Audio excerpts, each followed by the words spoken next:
this is BioPhoenix here, and today we're going to be taking a look at an RPG on the Super Famicom, and that happens to be Cyber Knight. And I have to say, that name is just fucking badass. So this one was developed by Advanced Communications and was published by Tonkin House, but was released in 1992 and only in Japan. But this is actually the second release of the game, where the original release was on the TurboGrafx 16, or what I should say is the PC Engine, because that one also stayed in Japan. And the interesting thing about that version was that it was developed by Compile, but unfortunately that one did not get a fan translation, but the Super Nintendo one did. So with that being said, now let's get moving on and start talking about the game's story. So it's the 24th century, and mankind has discovered many other different planets that also have life. And you, the main character, you get to name whatever the hell you want, is the commander of a starship called Swordfish. Well, at least they named the ship after a somewhat interesting animal rather than something lame like a seagull or whatever. So on the voyage of the final frontier, your ship ended up getting attacked by space pirates. So your ship is damaged and is forced to land on a nearby planet. So you gotta explore this planet and find a piece that fixes your ship. And after finishing up that objective, you gotta try and find your way back home while exploring the galaxy and visiting other planets, and also trying to destroy a crew of aliens called the Berserkers. And that's basically all you need to know about the story. It's nothing too complicated. But for an early released SNES RPG, I guess it's to be expected. But before we get to the gameplay, I do want to mention some of the characters. So apparently only 26 of the crew survived the attack at the very beginning. And only 6 of these characters are ones that you get to play as in the game. So other than the main character, there is Clay, Kiri, Shin, Vine, and finally, Nidge. I don't know how to pronounce it, but whatever. So out of the 5 extra characters, you can only take 2 of them along with you, for that the party size in this game is only 3 characters. So let's get moving on to the gameplay now. So first you start off going to different areas of your ship. So you got bridge, lab, medical, lounge, and hangar. So the medical is pretty obvious, but you also do get to save your game there. The lounge allows you to change up your party members. The lab is where you go when you discover pieces and they can give you potential upgrades. And the bridge allows you to launch and take off to many different planets. And the hangar is where you get to manage your mechs, but also get to leave the spaceship and explore around the planet. So the exploration is done in a top-down view, which is very common for this style of game. And depending on the planet you're on, there is either going to be a town or a dungeon, or both. But the towns in this game are not exactly what you would expect though, because in this game there's no currency, so with that there's no like item stores or inns you gotta worry about. So basically the town is really just there just to, progress the plot, because all the healing items get restocked as soon as you return back to the ship. And no, you don't gotta pay for it, so yes, technically you get unlimited items!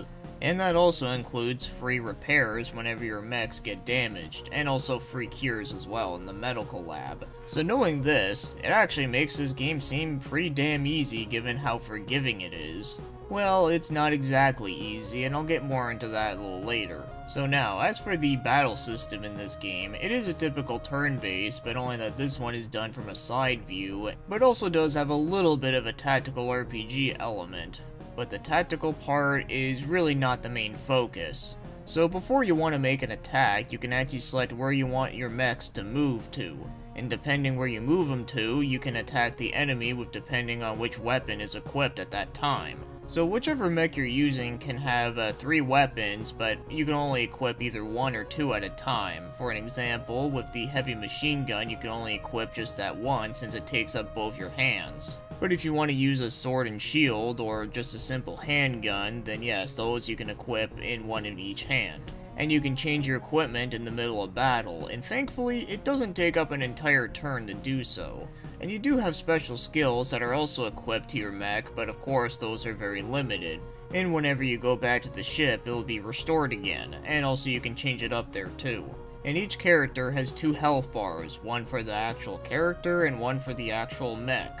But one thing I really don't understand though is that it doesn't seem like you can use items during battles. It seems like you can only use them on the world map. But other than that, the battle system is very simple to understand and is also pretty bare bones, I'm not gonna lie. Now let's get moving on and start talking about the game's graphics. And I think they look alright. Now, for those that don't know me, I'm a pretty big sucker into mecha stuff, whether it comes to like mecha animes or other mecha video games like the Xeno games or even Front Mission. And I have to say, I do like the mecha designs in this game, at least when it comes to like the actual fighting in it. They actually do look pretty cool. But as for them on like the main map screen or even like in the battles though, they just look kind of okay. In fact, on the battles, they all look the exact same, just different color and that's it, so that's kinda lazy. And as for the backgrounds and all the different settings in the game, I think they all look pretty good with a lot of different colors. But for SNES standards, I really wouldn't say it's a great looking game, because I find this game kinda looks more like a Genesis game than it does a Super NES game. And that's really fucking weird, considering that this game wasn't even on the Genesis at all. But I think for what it is though, it does look pretty decent. Not amazing looking, but definitely not awful. Considering there is a couple things that I do like about the graphics, mostly being the mech designs, and also the character designs are pretty good looking too in their portraits. And as for the game's music, the music in this one is actually pretty good. I actually do like it for the most part. So the music in this game fits this game pretty much perfectly. In fact, if the music in this game reminds me of anything, it kinda reminds me of Phantasy Star. So pretty much, it sounds like Phantasy Star if it was on the Super Nintendo. And I don't think that's a bad thing, for that I really do like the music for the Phantasy Star games, except for that like really shitty battle music in the third one. Yeah, that one sounds like a mangled mess of noise. It's just awful. So yeah, if you do like a lot of like the music within those games, I think you'll definitely really like it here. It does sound really good. Although the battle theme, while I do really like it, I do find that it did get kind of annoying after a while, and there is a reason for that, and I will get into that a little later, but other than that though, I do think that it is a very solid OST.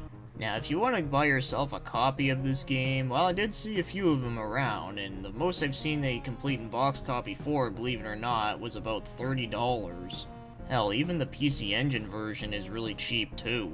Though of course, if you do buy these versions, they are only going to be in Japanese, unless you do a via patch thing.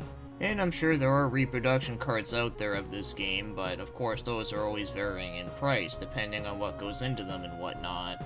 So now, as for my overall thoughts on Cyber Knight, is that this game had potential to be one of the most awesome things ever, but it just kinda sucks. Honestly, this is actually even worse than that horror one I did last time. What was it, La Place No Ma, or whatever the fuck it was? Yeah, this game was just really bland all the way through. So just to give you an idea, all the planets that you visit in this game are really not that big, and the designs of them are just really lackluster. Like I said before, it's either you have one that has like a town and a dungeon, or you have one that just has a dungeon, or you just one that just has a town, and that's literally it. There's barely any exploration within this game. It's kinda sad, especially given that this game opens up really hugely. And what I mean by that exactly is that whenever you're finished with the first area of the game, and once you move on to a different planet or solar system, the game just opens up entirely, and you can just go wherever the fuck you want. It kind of reminds me of Final Fantasy X2, where once you're done with that first area of the game just opens up, and you don't know where the fuck you're supposed to go. But believe it or not, this game does it even worse than that one. For that, investigating every solar system has 5 planets, and trying to go to each and every one of them is just very tedious and just a waste of fucking time. Because there's so many planets within this game where whenever you try to land on them, it just says, oh no, you can't land there. So this game just has a really bad sense of direction, since it makes you think that this game is going to be really fucking massive, but it really isn't. Because you're going to be spending more time trying to figure out which planet you can actually go on than actually like trying to progress through the story, or hell, even the battle system. And oh yeah, and that's another thing I should mention, is that the battle system in this game, while it is very simple, sadly this game suffers the same thing that La Place No Ma had with its battle system. where everything is just way too fucking random no matter what level you are and what level the enemies that you're fighting are. Like, even if you're like fighting like the very beginning enemies that are like weak as shit, you'll sometimes just do 1 damage, 2 damage, 0 even sometimes. It's like, really? I should at least like kill them in 1 hit, or like almost, like god damn it. And you think that's not bad enough, sometimes whenever you try to attack an enemy and they'll tell you you can't attack the enemy, you really have no idea why you can't attack them. Like, is it the weapon I'm using? Like, am I too close to the enemy, or are they way too far away? I don't know. Sometimes it just doesn't tell you that. So that's pretty damn annoying. And as for the other thing that's annoying about the battles is that the encounter rate in this game is like stupidly high. Yeah, more like high on crack, because this game's encounter rate is probably one of the worst that I've ever seen in a long time. So the battles are really tedious for that you never know if you're ever going to hit the enemies, or if you hit them, you never know how much you're going to do on them, no matter what level you are. Exploring the map is tedious because you're going to be running into enemies like every millisecond. And exploring space is tedious because you never know exactly where you need to go. Yeah, this game just really isn't fun, and even the story is just kind of whatever. There's really not a whole lot of like character moments or characteristics. It's not really in depth at all, so even if this game had like a really good battle system and the gameplay was actually, you know, good, the story is just really forgettable and really not a whole lot to it. Now, I have played some games that were pretty good for the most part, but did have like a kind of meh story but good gameplay, but in this case scenario though, it's just another bad thing bogging down an already bad game. And to be honest, and this is just going by memory, but this game might actually be just as bad as Secret of the Stars.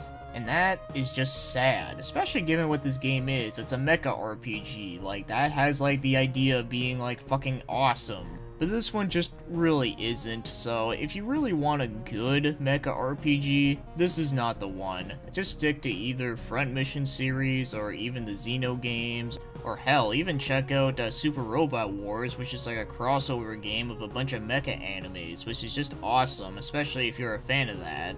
But before I end it though, they actually did make a sequel called Cyber Knight 2, Chikyu Taikyo no Yabo.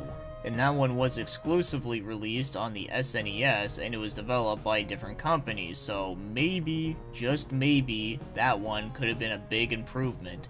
But I'll take a look at it another day, so for now, Cyber Knight is just really, really depressingly disappointing. And with that guys, that'll be the end of the review, so thanks for watching and commenting, and have yourselves a great day.